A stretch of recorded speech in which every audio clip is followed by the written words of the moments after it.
بسم اللہ الرحمن الرحیم. السلام علیکم. آج کے اس ویڈیو پیغام میں ہم بات کریں گے جے آئی ٹی کی رپورٹ جو ہم نے پروز کیا ہے with all my law firm and attorneys. آج تک ہم نے اس لیے جے آئی ٹی کے اوپر آ کے ٹیکنیکل جو بات نہیں کی کیونکہ ابھی ہم جو 10 والیوم تھے، ہیوج 10 والیومز تھے، ہم اس کو بڑا کیئرفلی اور بڑا ڈیپلی اس کو پروز کر رہے تھے، اس کو پڑھ رہے تھے اور ڈائجسٹ کر رہے تھے کہ اصل میں جے آئی ٹی نے اپنی رپورٹ کے اندر کہا کیا ہے.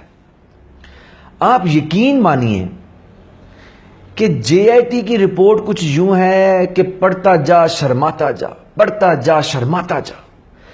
لیکن شرم اس کو آئے گی جس کے اندر شرم ہوگی، تھوڑی سی رتی برابر بھی جس کے اندر شرم ہوگی نا، اس کو یہ پڑھ کے ضرور شرم آئے گی کہ پاکستان کا یہ حکمران خاندان کس طرح سے پاکستان کی اعلیٰ ترین عدالتوں کے اندر ٹیکنیکل بنیادوں پہ جھوٹ بولتا رہا ہے اور کس طرح فوج جعلی 2 نمبر ڈاکومنٹ جمع کروا کے تو یہ اپنا کیس لڑتے رہے ہیں.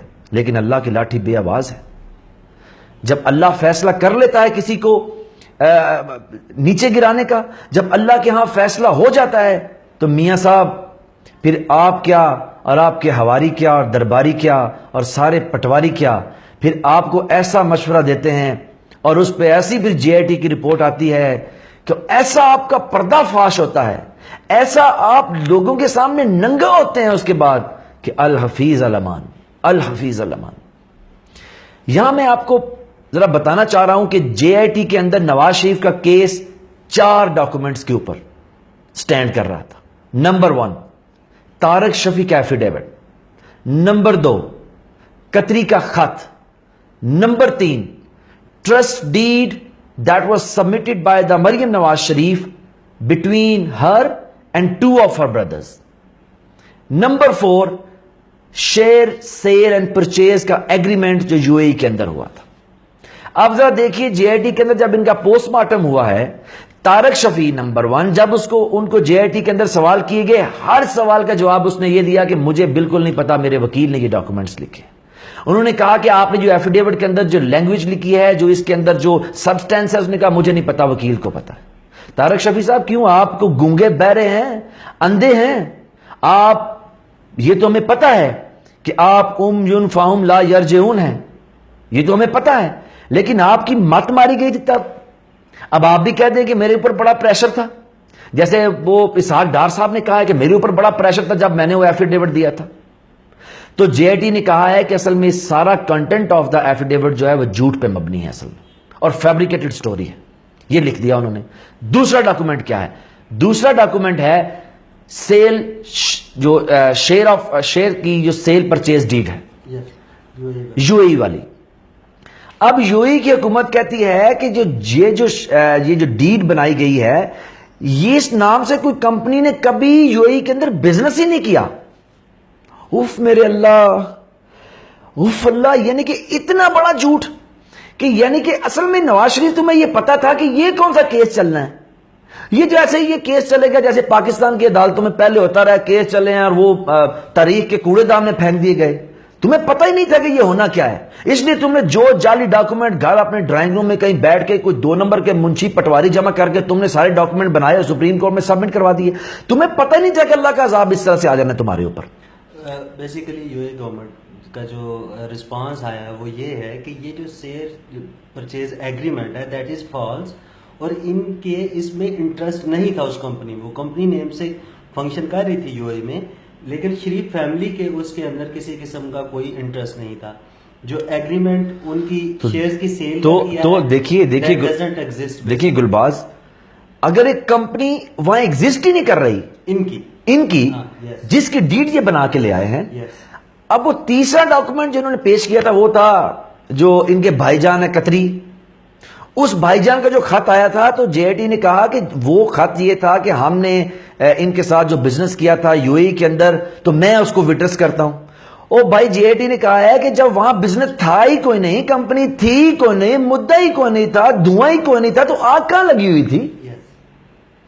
دیکھیں نا، وہاں پہ قطری کا بزنس تو قطری تو پھر ایویڈنس دے نا, وہاں کو بزنس ہو. تو جے آئی ٹی نے کہا ہے کہ اس لیے ہم قطری کے پاس جو زیادہ اس کا ایمفسس نہیں کیا ہے کہ قطری کا خط ہے ہی جھوٹ کا پلندہ, ایک افسانہ ہے وہ محض, کیونکہ وہ بزنس تو وہاں یو اے ای میں تھا ہی نہیں. Because they didn't earn 20 million درہم فرام یو اے ای, جو انہوں نے کہا کہ ہم نے قطری کو دی ہے. وہ ایگزیکٹ وہ بھی جھوٹ کا پلندہ نکل آیا, اب وہ بھی ٹرن ڈاؤن ہو گیا. اب آتے ہیں ہم تیسری اور بڑی انٹرسٹنگ چیز کی طرف, وہ ہے مریم نواز شریف کی وہ ٹرسٹ ڈیڈ جو انہوں نے جہاں جمع کروائی. وہ فلا, یہ جو لوگ اس کو پڑھ رہے ہیں, عام وکلا بھی, عام پاکستانی بھی, وہ اپنا سر پکڑ کے بیٹھ گئے ہیں کہ یہ بی بی جو مریم ہے, یہ جو اس نے ڈاکومنٹ جمع کروائے ہیں ٹرسٹ ڈیڈ کے, یہ سائن ہوئے ہیں 2006 میں, اور جس تحریر سے جس فونٹ سے یہ لکھے گئے ہیں وہ فونٹ مارکیٹ میں 2007 کے بعد آیا ہے. یعنی آپ نے 2 نمبری بھی 2 نمبری سے کی ہے, آپ نے 2 نمبری بھی 1 نمبری سے نہیں کی ہے, کیونکہ آپ اتنے بڑے 2 نمبر ہیں, آپ اتنے بڑے دھوکے باز ہیں, آپ اتنے بڑے جال ساز ہیں, آپ اتنے بڑے فراڈ ہیں, آپ اتنے بڑے جھوٹ ہیں کہ آپ نے جب ٹرسٹ ڈیڈ دی تو آپ کو یہ یاد ہی نہیں رہا کہ جو ہم تحریر کر رہے ہیں اس کا فونٹ جو ہے مائکروسافٹ نے 2007 میں لائسنس کیا تھا, اور آپ 2006 میں وہی چھاپ کے آپ نے, کیونکہ وہ اصل میں آپ نے ادھر پرائم منسٹر ہاؤس کے اندر بیٹھ کے 2017 میں بیٹھ کے 2006 کی ڈیٹ تیار کی ہے. آپ کی مت پردہ پڑ گیا آپ کی عقل کے اوپر. تو یہ ہے ساری کی ساری کہانی جو انہوں نے کہی ہے. میاں صاحب, اب میں آپ سے مخاطب ہوں, آپ کو پتا ہے کہ آپ کے ساتھ کیا ہوا ہے؟ آپ کے ساتھ وہ ہوا ہے کہ خدا کسی دشمن کے ساتھ نہ کرے. تمام وہ بددعائیں میاں صاحب جنہوں نے اللہ کے عرش کو ہلا دیا, 14 خواتین اور بچوں کی لاشیں جو ماڈل ٹاؤن میں گری, حاملہ خواتین کی, ان کی بد دعاؤں کے قبول ہونے کا وقت آن پہنچا ہے. میاں صاحب, آپ کبھی بھی راہ فرار اختیار نہیں کر سکتے. قادری جیسے عاشق رسول کو جب پھانسی ہوئی, ابھی وہ بھی ساری بد دعائیں عرش کے سامنے قبولیت کی منتظر ہیں. اور میاں صاحب, آپ ایک واقعہ میں یہاں آپ کو یاد کرواؤں کہ 1997 میں آپ 2/3 اکثریت لے کے وزیر اعظم بنے. 1998 میں آپ نے فیصل آباد کے اندر ایک شخص کو کھلی کچہری کے اندر ہتھ کڑی لگوائی. اس کی بیوی نے آپ کو ایک خط لکھا تھا. خط یہ لکھا تھا کہ میاں صاحب آپ نے بڑی زیادتی کی ہے, آپ نے وزیر اعظم ہوتے ہوئے اپنے ناجائز استعمال کیا عہدے کا, اور میرے میاں کو جو تہجد گزار تھا, بڑا نیک تھا, میں بیوی اس کی گواہی دے رہی ہوں. تو وہ اس دن سے آج تک سو نہیں سکا جس دن آپ نے اس کی تذلیل کی. تو اس نے کہا میں آپ کو بد دعا دیتی ہوں میاں صاحب کہ اللہ کرے کہ آپ وزیر اعظم ہوتے ہوئے کوئی اللہ کا بندہ اٹھے اور آپ کو ہاتھ کڑی لگائے اور آپ کو اسی طرح حوالات میں پھینکے جیسے آپ نے میرے میاں کے ساتھ کیا تھا. تو 1999 یاد کریں جب آپ 2/3 اکثریت والے وزیر اعظم تھے, کہاں سے مشرف اٹھا جس کو آپ نے خود اپوائنٹ کیا تھا, اس نے آپ کی گردن دبوچی اور جوتے کے نوک پہ آپ کو اس نے جیل کے اندر اٹھا کے پھینکا. یہ ہوتا ہے مکافات عمل. اب مکافات عمل یہ ہے میاں صاحب کہ وہ تمام غریبوں کی بد دعائیں جن کے بچوں کا حق آپ نے یہاں سے اٹھایا اور پوری دنیا میں جا کے بکھیر دیا اور اپنے بچوں پہ نچھاور کیا, ان غریبوں کے, یتیموں کے, مسکینوں کے, بیواؤں کے, پاکستانیوں کے بد دعاؤں کے قبول ہونے کا وقت آن پہنچا ہے. ماڈل ٹاؤن کے اندر حاملہ خواتین کو گولیاں مار دی 1 فٹ کے دور سے, ان کے پیٹ کے اندر, رحم کے اندر بچوں کو قتل کر دیا آپ نے.